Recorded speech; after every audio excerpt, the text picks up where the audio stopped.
Bible में फरिश्ते खास पैगाम्बर होते हैं। वो अहम मौके पर पैगाम पहुंचाने, रहनुमाई फराहम करने या हिफाजत करने के लिए जाहिर होते हैं। जैसे जब फरिश्ता जब्राइल मरियम के पास आया और उसे बताया कि उसके यहाँ एक खास बेटा पैदा होगा जिसका नाम हजरत ईसा होगा। बहुत से मुख्तलिफ किस्म के फरिश्ते होते हैं और सब एक जैसे नजर नहीं आते।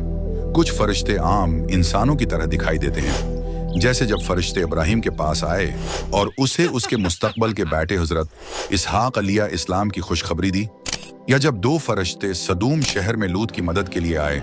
वो आम आदमियों की तरह दिखाई देते थे।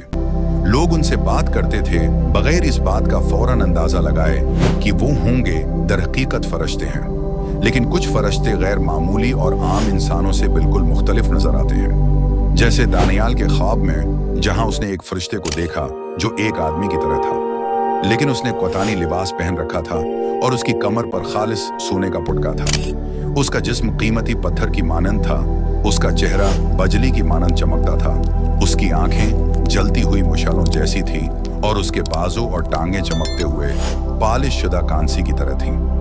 या जब यूहन्ना ने जजीरा पदमोस पर एक रविया देखी जिसमें उसने एक फरिश्ते को आसमान से नीचे आते देखा जो बादल में लपटा हुआ था और उसके सर पर एक कौस और कुजर थी।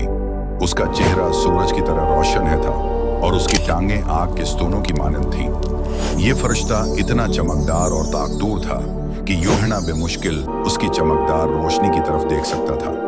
कुछ फरिश्तों के कई परों होते हैं, जैसे सराफीम जिन्हें नबी इशाया ने खुदा के तख्त के ऊपर देखा।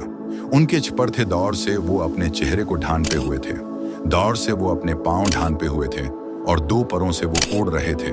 और नबी हिजकिय्याल ने जिन चरूबियों को देखा, उनके 4 पर थे और कई चेहरे थे। एक इंसानी चेहरा दाएं तरफ, शेर का चेहरा बाएं तरफ, बेल का चेहरा और एक इकाब का चेहरा। ये फरिश्ते जमीन पर किसी भी चीज से बिल्कुल मुख्तलिफ नजर आते थे।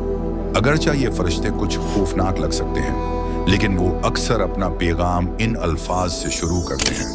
मजदूरों वो लोगों को खौफजदा करने नहीं आते, बल्कि वो खुशखबरी देने, मदद करने या हफाजत फराहम करने के लिए आते हैं।